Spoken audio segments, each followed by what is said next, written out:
नमस्कार, मैं विनय वर्मा कुंडली रहस्य चैनल से। दोस्तों, आज का मेरा विषय है कि बहुत मेहनत करने के बाद भी अगर आपका भाग साथ नहीं दे रहा है तो आपका भाग साथ कैसे देगा, इस विषय को लेकर आज मैं आपके सामने हाजिर हूँ। दोस्तों, कुंडली के आइए हम चलते हैं मुख्य बिंदु पे। कुंडली में 12 भाव होते हैं। 12 भाव होते हैं और 12 राशियां होती हैं, मेष से लेकर मीन तक, यानी 1 से लेकर 12 तक राशियां होती हैं जो हर भाव में बैठी होती है। किसी के भी कुंडली में कुछ अलग लग्न होता है तो लग्न के अनुसार हर भाव में वो राशियां बैठ जाती हैं। दोस्तों, आज मेरा मुख्य विषय है भाग्य भाव को लेकर। दोस्तों, भाग्य भाव कुंडली के 9वें भाव को भाग्य भाव कहा जाता है, धर्म का भाव कहा जाता है। जिसका भाव सही होता है उस जातक का भाग बहुत अच्छा होता है, उसका किस्मत चमक जाता है और वह जातक थोड़ा करने के बाद भी बहुत अच्छा लाभ कमाता है। दोस्तों, वह ऊंचाई तक चला जाता है। लेकिन जिसके भाग्य भाव की स्थिति अच्छी नहीं होती है वह मेहनत करने के बावजूद भी परेशान रहता है, मुश्किल से कहीं पेट भरता है, हर परेशानी उसके साथ बनी रहती है।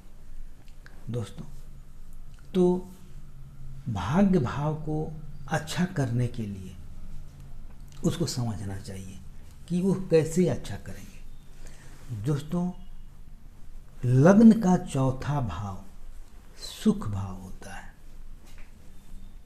जहाँ से लग्न यानी खुद, लग्न का मतलब होता है कि हमको सुख कैसे मिलेगा। तो ठीक उसके 4थे भाव को देखेंगे, माता का सुख, गाड़ी घोड़ा वगैरह वगैरह बहुत सारा सुख प्राप्त करते हैं घर का। ठीक उसी तरह से किसी भाव को अगर सुख पाना है तो उसके ठीक 4थे भाव को हम देखेंगे और 4थे भाव को मजबूत करते हैं, उसके अनुसार उस साथ देना चालू होता है। तो आज भाग्य को हम देख रहे हैं, भाग्य भाव को देख रहे हैं। तो भाग्य भाव कुंडली के 9वें भाव को कहा जाता है, जो धर्म का भाव है, भाग्य का भाव है। तो वहाँ से 4 घर आगे, जैसे लग्न से 4 घर आगे सुख होता है खुद का, ठीक उसी तरह से भाग्य का सुख होता है भाग्य भाव के ठीक 4 घर आगे। तो भाग्य भाव से ठीक 4 घर आगे जब बढ़ेंगे तो 9, 10, 11, 12 12वां भाव होता है भाग्य भाव के सुख भाव को, यानी भाग्य को प्राप्त करने के लिए, उसके भाग्य के सुख को प्राप्त करने के लिए ठीक 12वां भाव होता है। दोस्तों, आपके मन में आता होगा कि अगर थोड़ा बहुत भी कुंडली का अध्ययन आप किए हैं, अगर कुंडली के बारे में अगर जानते हैं तो आपके विचार में आएगा कि 12वां भाव तो त्रिक भाव में आता है। जैसे कुंडली का 6, 8, 12 त्रिक भाव होता है, अर्थात कुंडली का बुरा भाव होता है, तो फिर वहाँ से भाग साथ कैसे देगा। लेकिन नहीं दोस्तों, मान लीजिए 8वां भाव मृत्यु का भाव कहा जाता है, बुरा भाव बोलते हैं उसको, लेकिन वहीं से जीवन भी देखा जाता है, वहीं से रिसर्च भी किया जाता है, वहीं से गुप्त धन भी प्राप्त किया जाता है। ठीक उसी तरह से 12वां भाव जेल का भाव बोला जाता है, विदेश का भाव बोला जाता है, हॉस्पिटल का भाव बोला जाता है और भोग का भाव भी बोला जाता है। तभी तो शुक्र वहाँ बैठता है तो बहुत सारा सुख संपन्न एवं ऐश्वर्य प्राप्त कराता है, पूर्ण भोग कराता है, सब सुख प्राप्त कर देता है, क्योंकि भोग का भाव भी 12वां भाव है। तो अब भाग्य के सुख कब मिलेगा, इस बिंदु को हम ध्यान से समझेंगे कि मेरा भाग्य कब अच्छा हो जाए। थोड़ा सा भी मेहनत करें तो मेरा भाग्य चमकने लगे, लाभ अच्छा मिले। दोस्तों, तो इसको समझने के लिए हम इस बिंदु को समझेंगे कि कैसे अपना भाग चमकाएंगे, कैसे अपना भाग खोलेंगे। आगे बढ़ने से पहले मेरा विनम्र निवेदन है कि अगर अभी तक आपने मेरे इस चैनल को सब्सक्राइब नहीं किया है तो कृपया करके सब्सक्राइब कर लें, क्योंकि मेरा जो भी विचार आए, जो भी वीडियो आए, आप तक स्वतः पहुंच जाए और आप उसका आनंद ले सकें। दोस्तों, मेरे वीडियो को शेयर करें, क्योंकि आपके माध्यम से औरों को भी लाभ मिल सके। दोस्तों, लाइक करना नहीं भूलें, क्योंकि आपके एक लाइक से हमें हौसला मिलता है और हम कुछ ना कुछ लेकर आपके सामने उपस्थित होते हैं जो ज्ञानवर्धक है, जिससे आपको लाभ मिलेगा। दोस्तों, आइए चलते हैं कैसे हम प्राप्त करेंगे अपने भाग्य को खोलने का सही उपाय को। चलिए, तो हम 12वें भाव को, यानी 9वें भाव के चौथे भाव को, कुंडली के 12वें भाव को देखेंगे। तो 12वें भाव में कौन सी राशि बैठी है, इस पे ध्यान देना जरूरी है। अगर कुंडली में, अगर 12वें भाव में मेष, हर जातक की कुंडली में अलग अलग हो सकती है, लेकिन मैं एक साथ सबके बारे में बतला रहा हूँ, आप अपनी कुंडली खोलकर समझ लीजिएगा। 12वें भाव में अगर 1 लिखा हो या 8 लिखा हो, मैं 2 राशि एक साथ बतला रहा हूँ क्योंकि दोनों का स्वामी एक है। एक अर्थात मेष राशि, वृश्चिक 8 यानी वृश्चिक राशि, दोनों के स्वामी मंगल होते हैं। तो जब मंगल स्वामी वहाँ के बने तो मंगल के लिए निश्चित रूप से आप हनुमान जी का पूजा करें। दोस्तों, आप हनुमान जी का पूजा करें। हनुमान चालीसा संभव हो सके तो 108 बार हनुमान चालीसा का जाप करें।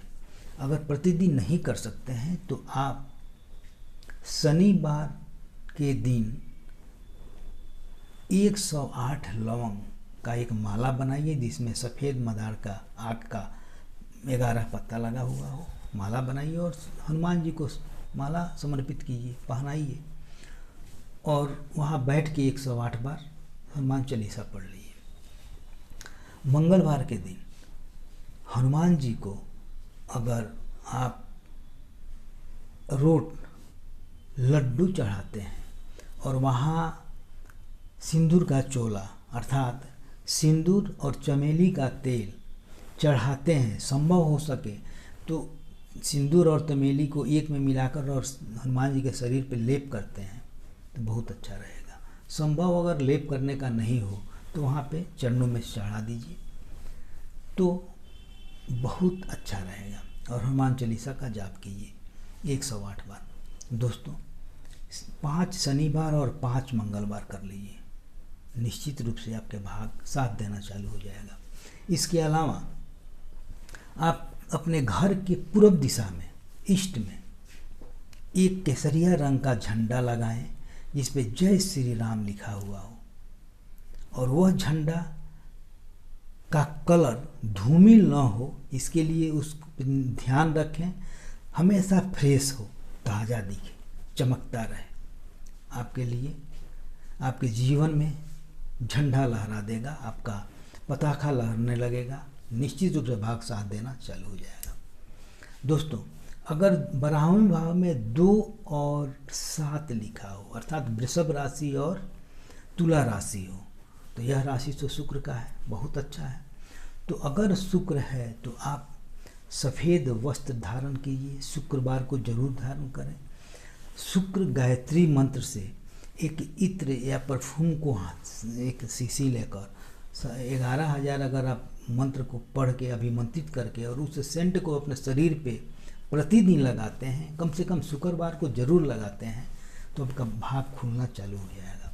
साथ ही माता का पूजा करें, चाहे लक्ष्मी माता हो या दुर्गा माता हो, आप जिसको भी मानते हैं, आप अपने इष्ट देव के साथ इनको भी शामिल कर लें, जो मैं बतला रहा हूँ 12वें भाव को लेकर। इष्ट देव 5वें भाव से देखा जाता है तो आपके इष्ट देव हो गए। इष्ट देव का पूजा तो कीजिए ही, लेकिन 12वें भाव में जो भी इष्ट बन रहे हैं उनका आप पूजा कीजिए, निश्चित रूप से आपका भाग खुल जाएगा। तो शुक्र अगर बन रहा है तो वहाँ पे माता का पूजा करें और कन्याओं को भोजन खिलाएं। संभव हो तो शुक्रवार के दिन 2 या 7 कन्या को सफ़ेद मिठाई और सफ़ेद रुमाल दिया करें, भोजन कराएं उसको, आपके लिए बहुत अच्छा रहेगा। दोस्तों यह बहुत अचूक उपाय है। दोस्तों अगर इस पे आप ध्यान देते हैं तो निश्चित रूप से आप बहुत आगे जाएंगे। दोस्तों अगर 12वें भाव में 3 और 6 लिखा है तो 3 और 6 का स्वामी बुध होता है। तो बुध अगर है तो बुध बुद्धि है तो बहुत अच्छा है। तो आप निश्चित रूप से श्री गणेश का पूजा कीजिए। 11 या 21 दुर्वा को कलावा से बांधकर गणेश जी को अर्पित कीजिए और गणेश गायत्री का जाप कीजिए। दोस्तों किन्नर का जरूर बुधवार के दिन सेवा कीजिए, उनको कुछ दीजिए, हरा चूड़ी दें, हरा साड़ी दें या कुछ पैसा उनको दें। 1 रुपया आशीर्वाद के रूप से ले लें और उनसे अपना आशीर्वाद लें, पीठ ठोकवाएं, आपका किस्मत खुल जाएगा, बहुत अच्छा रहेगा। और हरा चारा निश्चित रूप से गाय को खिलाएं। दोस्तों इसके अलावा अगर 12वें भाव में 4 लिखा हो तो 4 का मतलब होता है कर्क राशि। तो कर्क राशि के लिए आप एक ही उपाय है, शिव जी का कृपा आप पे प्रदान हो तो शिव तांडव पढ़िए, शिव सहस्त्र नाम पढ़िए, कम से कम ओम नमः शिवाय का जाप करते रहिए। शिव सहस्त्र नाम बहुत अच्छा रहेगा। अगर आप करते हैं रुद्राभिषेक करते रहिए, निश्चित रूप से आपका कल्याण होगा। दोस्तों अगर 12वें भाव में 5 लिखा हो तो 5 का मतलब होता है सिंह राशि। सिंह राशि का स्वामी सूर्य होता है। तो आप सूर्य को निश्चित रूप से जल दिया कीजिए। सूर्य मंत्र के साथ गायत्री मंत्र का निश्चित रूप से सूर्य के साथ बैठ के, सूर्य के सामने बैठ के जाप कीजिए।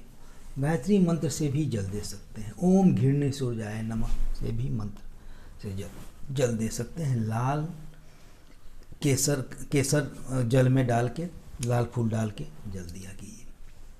अगर कुंडली के 12वें भाव में 9 और 12 लिखा हो, 9 या 12 लिखा हो तो 9 धनु राशि और 12 मीन राशि, दोनों का स्वामी बृहस्पति होता है, गुरु होता है। तो आप क्या करें कि गुरुवार के दिन संभव हो सके तो व्रत करें। और गुरु तो वैसे ही मुसीबत से बचाने वाला ग्रह है, तो वह निश्चित रूप से आप वहाँ लाभ पा सकते हैं। विष्णु सहस्त्र नाम का पाठ आप जरूर करें। अगर संभव हो सके तो विष्णु मुहूर्त में, सूर्य उगने से पहले ब्रह्म मुहूर्त होता है 45 मिनट पहले, और 45 ब्रह्म मुहूर्त से 45 मिनट पहले विष्णु मुहूर्त होता है। तो जब भी सूर्य उगे उससे 45 मिनट पहले ब्रह्म मुहूर्त, उस 45 मिनट पहले विष्णु मुहूर्त में उठ जाए, अर्थात 4 बजे के आसपास आप 3:30 और 4 बजे के आसपास उठें। 4 बजे उठ के विष्णु सहस्त्र नाम का पाठ तुलसी जी के पास बैठ के करें। तुलसी जी को रविवार और मंगलवार को जल नहीं दें, संकल्पित करके बृहस्पतिवार के दिन से जल लें और बोले मैं विष्णु सहस्त्र नाम का पाठ करता हूँ, इसमें आप हमें पूर्ण सफलता दें, मेरे भाग्य को खोलें, मुझे धन प्राप्त करें। निश्चित रूप से आप कम से कम 40 दिन करके देखिए विष्णु सहस्त्र नाम। अगर नहीं कर सकते हैं तो मोबाइल है उसमें निकाल लीजिए और बैठ के कम से कम सुनिए। 40 दिन का संकल्प पहले दिन जरूर कर लीजिए। संकल्प लेकर तुलसी के पौधा में जल डाल दीजिए और फिर स्टार्ट कर लीजिए। सुबह उसके स्नान करके यह काम किया कीजिए, निश्चित रूप से आपका भाग्य बदल जाएगा। दोस्तों बस इतना ही कीजिए, उपाय तो बहुत सारा है, बस इतना ही कीजिए और उसका चमत्कार देखिए। अगर 12वें भाव में 10 और 11 लिखा हो, अब ध्यान दीजिए, तो 10 मकर राशि और 11 कुंभ राशि, जिसका स्वामी शनि होता है दोस्तों। तो शनिवार यह आपके इष्ट देव वहाँ के लिए शनि देव हुए। तो शनिवार के दिन निश्चित रूप से सरसों का तेल का दीपक आप जलाएं पीपल के पेड़ के पास जाके, और घर में हनुमान जी का पूजा जरूर करें दोस्तों। अगर हनुमान जी का पूजा आप करते हैं, शिव तांडव अगर करते हैं, तो अचूक उपाय रहेगा इसके लिए दोस्तों। अगर आप संकट मोचन हनुमान जी का पाठ करें और 7 बार संकट मोचन अगर आप पढ़ते हैं, शनिवार और मंगलवार को कम से कम जरूर किया कीजिए। विकलांग को आप भोजन कराएं, विकलांग का मदद करें, और जो भी सेवा कर्मी है, जो साफ सफाई करने वाले जो कर्मी हैं, उनको कुछ ना कुछ दिया करें, खुश रखें। निश्चित रूप से शनिदेव आप पे खुश हो जाएंगे और आपका भाग्य निश्चित खुल जाएगा, बदल जाएगा दोस्तों। यह भाग्य भाव को खोलने के लिए अचूक सा उपाय है, ऐसा करके देखिए। आप अभी तक जितने भी परेशानी के दौर से गुजरे हैं, भाग आपका साथ नहीं दे रहा है, तो निश्चित रूप से यह अगर आप करते हैं तो आपका भाग चमकने लगेगा। थोड़ा सा मेहनत करेंगे और बहुत कुछ प्राप्त कर लेंगे, इसमें कहीं डाउट नहीं है दोस्तों। आशा करते हैं कि इसको आप अच्छी तरह से समझ लेंगे। एक बार नहीं समझ में आए आप इसको पुनः देखिए, नहीं समझ में आए तो आप हमसे कांटेक्ट कीजिए। मैं आपके कुंडली के माध्यम से मैं आपका मार्ग बतलाऊंगा और उपाय बतलाऊंगा कि आप क्या करें और कैसे करें। इसके अलावा भी बहुत सारा चीज़ है जो मोबाइल पे वीडियो में नहीं डाला जा सकता है, नहीं टाइम उतना है कि बतलाया जा सकता है।